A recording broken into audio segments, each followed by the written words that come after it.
Order 66 and the Jedi Purge was one of the most devastating events in galactic history.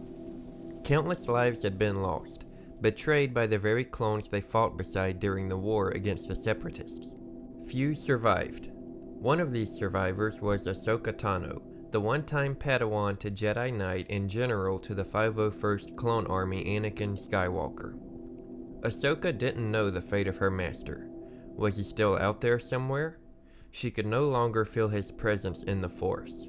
She felt alone. She, along with Captain Rex of the 501st, managed to escape with their lives, but at the cost of so many of the clone brethren who they served by for so long.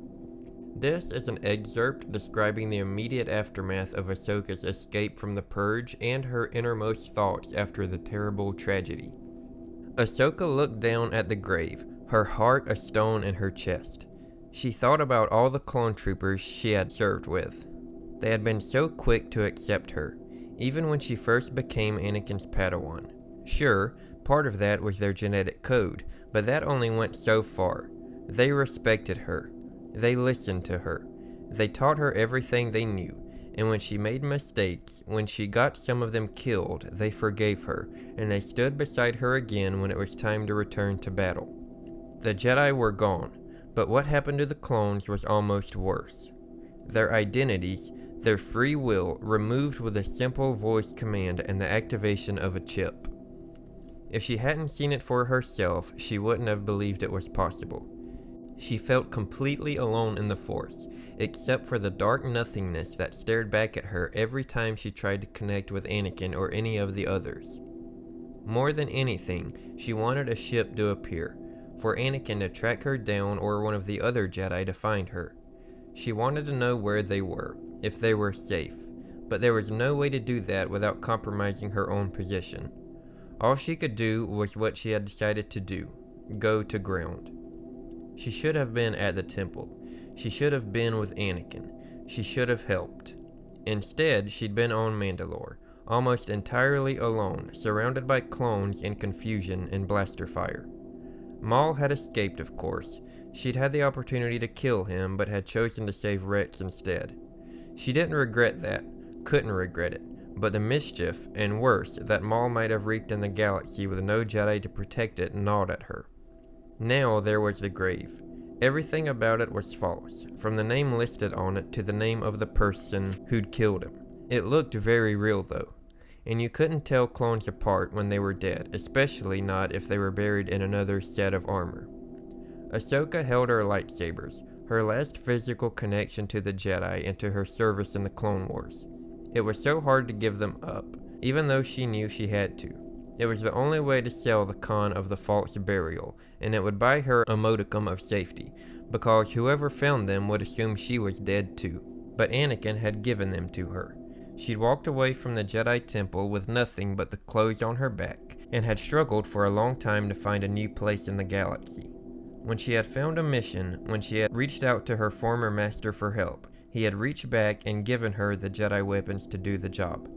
He had accepted her return, and it felt like a failure to leave the lightsabers behind a second time. She turned them on and told herself that it was their incandescent blue glow in the dark night that made her eyes water. How many Jedi were buried with their lightsabers today?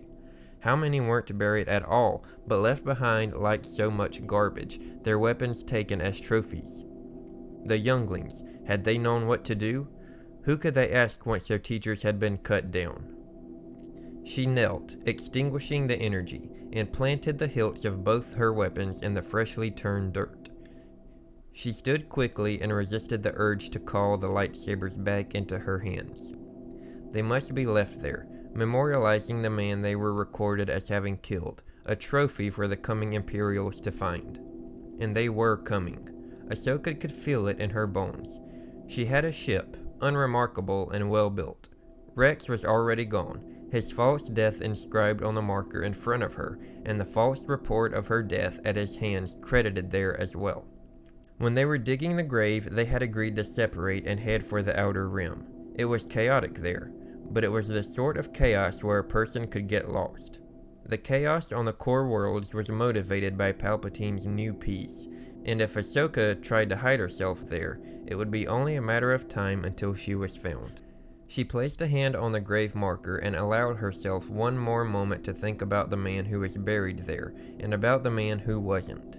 She thought about her master, whom she could no longer sense, and the other Jedi whose absence was like an open airlock in her lungs. With determination, she shut it. She stopped looking for Anakin through the connection they shared. She stopped remembering the clones, alive and dead. She turned and walked to her ship. She wondered what she would say when she got to a new planet and someone asked her who she was.